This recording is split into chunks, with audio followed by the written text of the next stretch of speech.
¿Hubo alguna demanda? Porque lo plantea en este libro Pepe Barba, lo planteas también tú, de un cambio en el derecho canónico. Sí, incluso el derecho canónico cambió ya. Hubo cambios. Pero más bien ha cambiado como para que prescriban ciertos delitos de abusos y pederastia, ¿no? Ha cambiado en la perspectiva de que estaba ausente. Si tú ves las diferentes redacciones, hay una, creo que yo lo tengo ahí del 17, hay otra de 1983. Así es. Y hay una reciente. Entonces ha ido como adaptándose, pero sigue siendo muy light. O sea, seamos claros. ¿Cuál es la máxima pena que da el derecho canónico? ¿A un abusador terrorífico como Maciel? Supongamos que hay juicio canónico, supongamos que... lo sacan de la iglesia. Es expulsarlo nada más de la institución. Nada más, es todo. ¿No hay una obligación de la iglesia de llevarlo ante los tribunales civiles? Hay documentos que dicen que sí hay que notificar y tal, que nadie lo cumple. Pero en el derecho canónico simplemente se remarca este hecho que es... se reduce a la condición laical. En este caso, tú y yo, que somos laicos, seríamos laicos, exacto, estaremos condenados por la iglesia. Esa es la condena y el máximo castigo que tiene la iglesia católica. Es expulsarte del paraíso, según ellos. De la estructura. O de la estructura. ¿No? Que es una estructura de encubrimiento, porque a final de cuentas, en la gran mayoría de los casos que se relatan en este libro, los sacerdotes acusados de pederastia o de abusos sexuales son removidos de una iglesia a otra o de una... Vieja práctica que sigue en uso. Así es. Y lo interesante del libro es que hay diferentes generaciones de víctimas. Así es. Que es importante. Que es algo que no ha cambiado. No, pero que hay historicidad. Déjame decirte, la generación de Barba, que tú lo has tenido aquí, sí, que han sido extraordinarios programas. Así es. Barba y los exlegionarios pertenecen a una generación heroica, que enfrentan a todo el mundo, enfrentan a la prensa, a los empresarios, a la iglesia, al Vaticano. Nadie les creía. ¿Cómo es posible? Marcial Maciel, un santo. ¿Cómo la iglesia? Exacto. Fueron pioneros que se enfrentaron frente a un muro y chocaron. Y salieron muy raspados. Para mí son héroes. Así es. ¿Y cuál era su reivindicación? Que la iglesia reconociera que tenían razón, que habían sido abusados. Y que una les dieran reivindicación y que les pidieran perdón. Es todo lo que pedían. Tienes después una segunda generación, sobre todo en Estados Unidos, a raíz de los escándalos del 2002, de Boston, de Boston Globe, etcétera, donde ya están pidiendo la reivindicación económica. Hay algunos que dicen $5,000 millones. La iglesia en Estados Unidos ha gastado en 5,000 millones. Lo que perdió Mark Zuckerberg en un apagón digital el día de hoy. Eso ya son las palabras. No, suena poquito, pero 5,000 millones de pesos es un montón enorme de dinero, claro, que la iglesia ha tenido en indemnizaciones. Entonces tienes una segunda generación. Entonces ya no importa, ya le bajan a los medios, etcétera. Hay una indemnización. Y luego tienes como el de... hay una Analú Salazar, que es una tercera generación. Le importa un comino a la iglesia. Que se pudra la iglesia, que haga lo que quiera. Le importa un comino el dinero. Lo que quiere es justicia. Quiere que Fernando, cura, lo refundan en la cárcel. El cura legionario que abusó de ella cuando abren la escuela en Cancún. En Cancún. Y lo que ella relata es cómo enfrenta ella y su familia el rechazo social de la sociedad cancunense.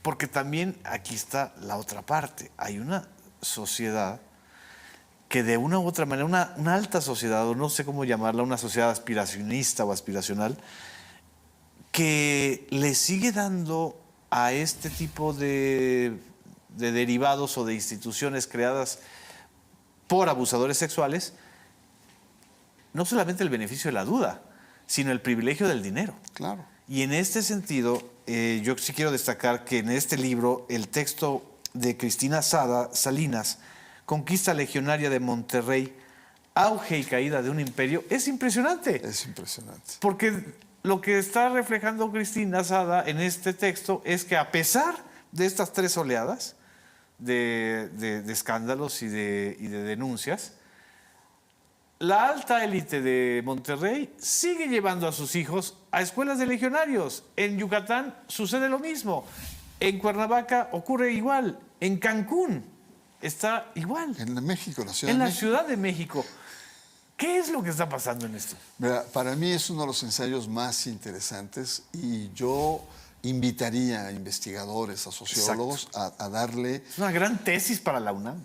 Un estudio a fondo, porque la pregunta inicial es ¿por qué a pesar de los escándalos, por qué a pesar de todo lo que se ha vivido, siguen llevando los niños a la escuela? Y a raíz de sus entrevistas, para mí la conclusión es verdaderamente escalofriante, porque las escuelas son espacios de agregación social. Exacto. Dicho de manera sociológica, dicho de manera llana, estaremos diciendo son escuelas de ricos para ricos. Así es. Son escuelas, y de blancos para blancos. Y son escuelas elitistas en donde se recrea este encapsulamiento de las élites mexicanas. Sí. ¿Por qué? Porque ahí van a salir noviazgos, matrimonios, se van a emparentar, ahí va a haber relaciones entre las familias, se van a hacer negocios. O sea, a la clase alta le importa un comino, 1, el nivel económico. 2, los escándalos. 3, que corran peligro sus hijos en esas escuelas. Así es. Lo que les importa es mantener un estatus. Por eso te digo que es escalofriante y te refleja, fíjate nada más cómo la pederastia te refleja aspectos que uno no podría imaginar, que son estos reflejos, otras expresiones de las clases altas en México. Y esta frase que escribe Cristina Sada en este capítulo dice: la clase alta sanpetrina, está hablando de San Pedro Garza, como toda élite se maneja por lo que llamamos cónclaves, que si bien conozco, me son ajenos debido a las decisiones que he tomado en mi vida. Y los cónclaves no son cónclaves con sacerdotes, pero son cónclaves igual que los de la Iglesia Católica. Se reúnen en el Casino Monterrey, en el Club Industrial, en el Club Campestre, en los malls. A final de cuentas, si tú aceptas, y ese es el gran problema de esta sociedad tan estratificada y elitista como la élite mexicana, que estás llevando a tus hijos a ser violados o violadas, o abusadas o abusados, entonces aceptas que toda tu estructura social está construida bajo una simulación y una hipocresía, ¿no? Mira, en una otra entrevista, una pregunta me hizo pensar, porque me dijo, ¿por qué los ricos han perdonado a los legionarios? Exacto. Y la respuesta inmediata que me vino a la cabeza es porque los legionarios también han perdonado a los ricos. Ah, chihuahuas. ¿Por qué? Pues por las corruptelas con las que manejan los dineros, claro. Los orígenes de las fortunas, el manejo, lo que ha salido hoy en toda la cuestión de los manejos turbios frente a los impuestos. De los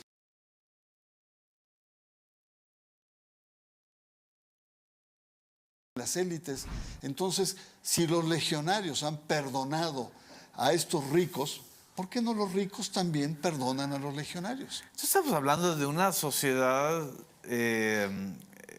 católico-laica, católico-empresarial, socialmente funcional con la pederastia. Eso es lo terrible, ¿no, Bernardo? Es decir, ¿cuántas víctimas más se necesita documentar para que entendamos que este no es un fenómeno aislado? No, por supuesto, yo creo que el fenómeno de los legionarios se cuece aparte porque los legionarios tienen como vocación, igual que Opus Dei o otros, o antiguamente lo tenían los jesuitas, que son las clases altas, acompañan las clases altas. Así es.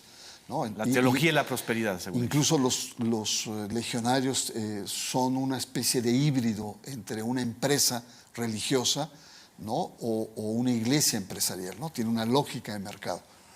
No, el tema que planteas es el tema de la iglesia frente al conjunto de la sociedad, ¿no? Que si bien hay elementos muy especiales en los legionarios, en el caso general ahí entra más con crudeza esta complicidad de la estructura religiosa, ¿no? Entra toda esta complicidad criminal ¿no? Y ahí, por ejemplo, está el capítulo sobre Norberto Rivera, Sí. que hay muchos Norberto Riveras en el mundo. Y en México, ¿no? Ah, y en México además, ¿No? porque es Sí. un modelo a seguir. Ha sido un modelo, y entonces ahí es donde está el planteamiento del discurso formal, que es el que está en crisis, esta narrativa frente a la pederastia, frente a prácticas que siguen inercias, ¿no? Y que se requiere un sacudimiento muy grande, porque en 20 años, Genaro, se ha probado de todo. Así es. ¿No? En 20 años se probó la iglesia, a ver, que la iglesia falló. La iglesia no entronó de puro, al contrario, siguió y protegió, como todo lo que aquí has conversado con Barbe, con sus legionarios. Falló los medios de comunicación. Primero, los medios de comunicación silenciaron. En un segundo momento, los medios de comunicación hicieron un gran trabajo, explotaron, realmente metieron en crisis la iglesia. Pero ¿qué pasó con los medios de comunicación? ¿Se normalizó? No, hicieron, bueno, tengo la lectura de que hicieron de la pederastia un género. Claro, se normalizó, se volvió rating. Lo mercantilizaron. Así es.